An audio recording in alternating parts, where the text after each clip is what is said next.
Hi, my name's Phil. I like talking about politics, and in this video I like to discuss the government's annoyance that their preconceived notions of foreign labour desperately trying to get through the doors of Dover has been dealt a fatal blow, as their new Brexit visa concessions have only yielded a fraction of the workers that we need to save their reputations. But first, if you'd like to be notified of daily news and politics, please subscribe to the channel and click the bell notification icon.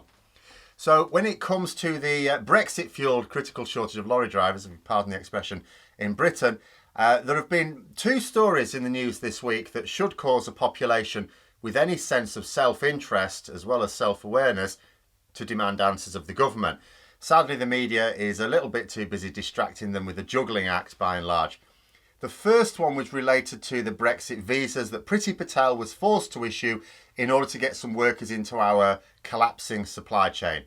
And although these visas were for all sorts of things, it's petrol shortages that are still being felt in the Tory heartlands of the south and the southeast of England that were what tipped it. You know, what was causing people to demand better of the government. And it included 300 visas for tanker drivers.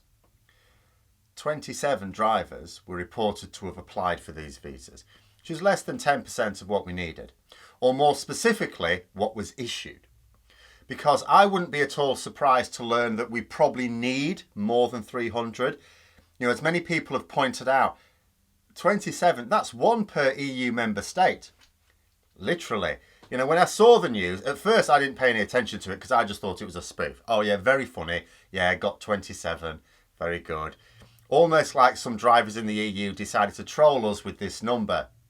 But as the figure was reported in the Conservative supporting Times, I don't think it was a parody. Actually, the BBC reported it as 127. So again, I had this difference. Oh, which one's the case? And I think it was, it turned out it was a mistake on the BBC. And I reckon it was a little bit deliberate, you know, to make it sound like it wasn't too bad, because 27 is a bit embarrassing. 127, that doesn't sound so bad. And also to be able to claim later on, if anyone pointed it out, oh, sorry, someone must have pressed the one by mistake. Bit of a typo, you know.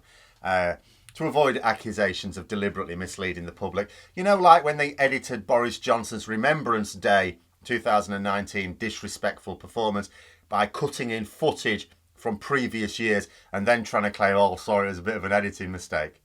It's an editing mistake that you went to the archives and got footage from previous years to cut into that day's footage. Okay. And you consider what this means.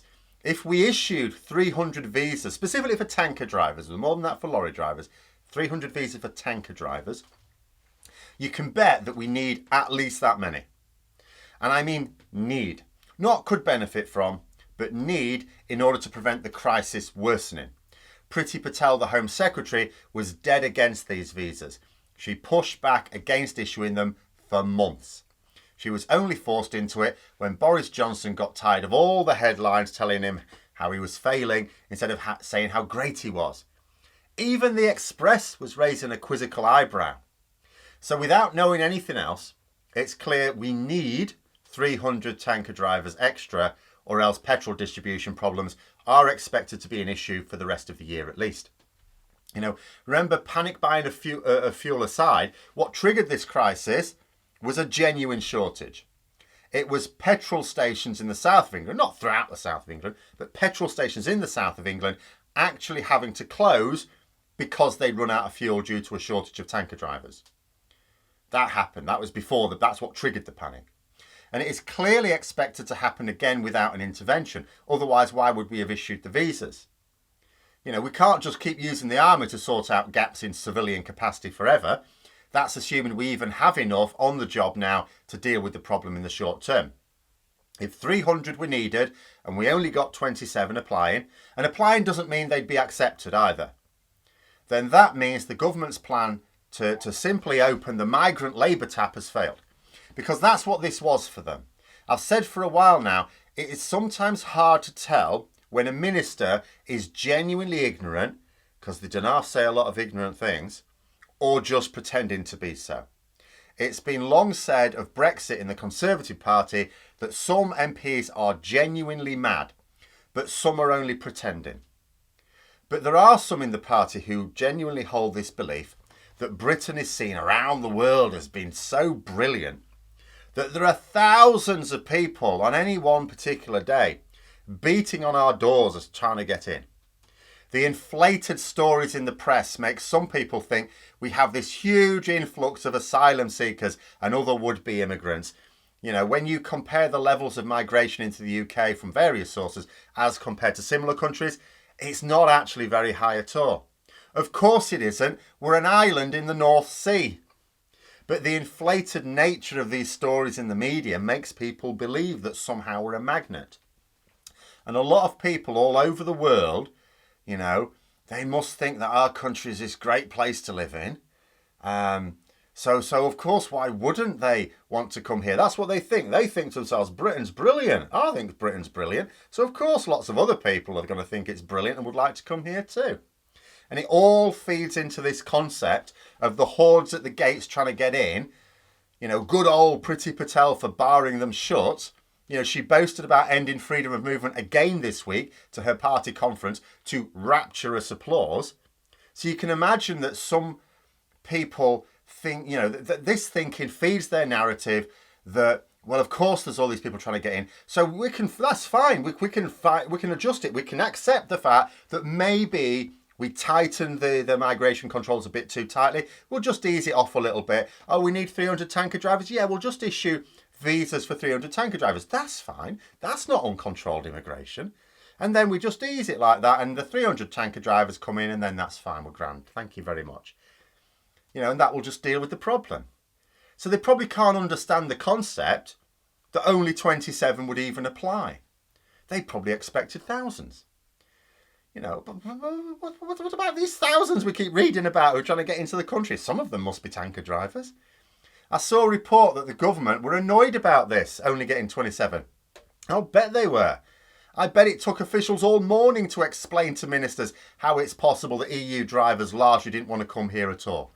But I issued 300 visas, didn't I? Yes, Home Secretary.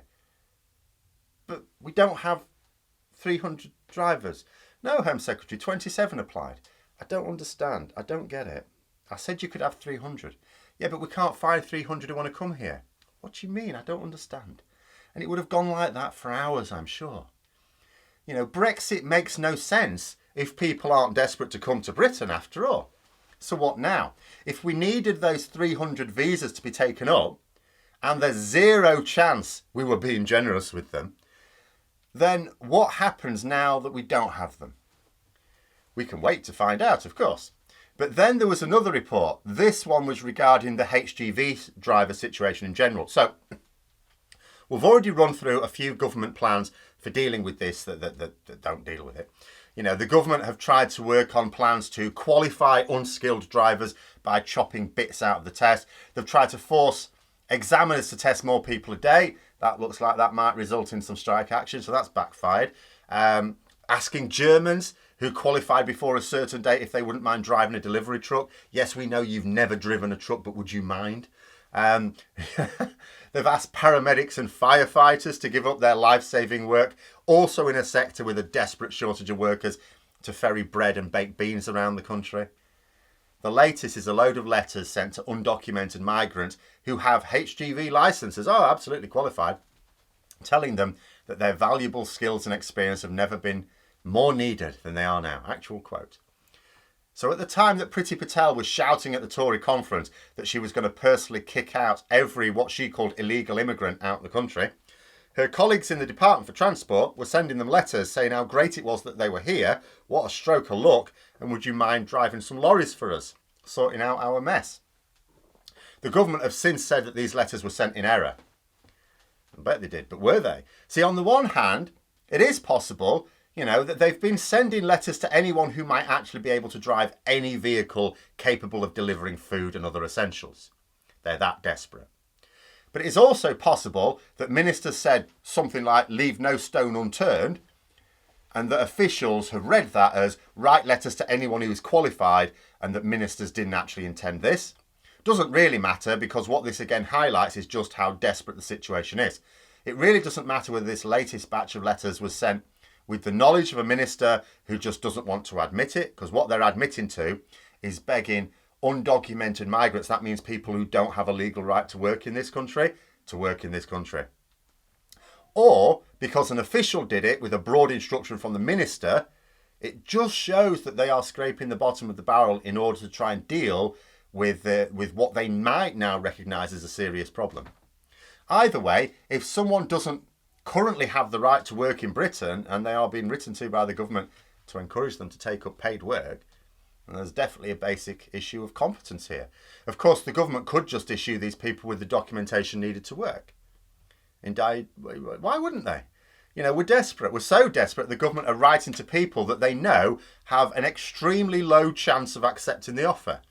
So why not just say, well, we've got people in this country, we refused them the documentation they wanted because of some technical issue. They weren't undesirable people. They were just, in some cases, I'll post a link to the media article down below. I think it was in the Independent. But like in one case, it was a person who, it wasn't like the Home Office were refusing to grant the documentation. It's like, you should go back to India and fill it in from there and then we'll process it. It's like, but I'm here now and I don't want to go back to India because of good reasons. So, you know, if they can do this work and they're qualified to do this work and they're happy to do this work, why wouldn't we just be a bit flexible with the usual systems, with the usual bureaucracy? Wasn't Brexit all about breaking down bureaucracy? It doesn't always make a lot of sense. Because that's the main issue of competence to me. Not sending letters to undocumented migrants asking them to work, you know, but blaming errors instead of just saying, well, actually, yeah, we should just grant settled status or the right to work for these people with these skills that are willing to use them in this country that we desperately need. That's the incompetence for me. You know, and this, as I say, in this article, a couple of cases, they're quite maddening. You know, xenophobic ideology is one thing, but this government has a situation where it can't get enough drivers. That is leading to damaging shortages. It has the ability to increase the number of drivers available by being sensible with the award of visas, and it's not doing so. You know, a government cannot function in a crisis if it's not willing to be pragmatic. And this is a combination of ideology and incompetence that is making a bad situation much worse than it needs to be. But those are my thoughts. Let me know yours in the comments below. Hope you found the video interesting. If you did, don't forget to click the like button. If you'd like to support the channel further, please also click the Patreon link for details. And until next time, I'll see you later.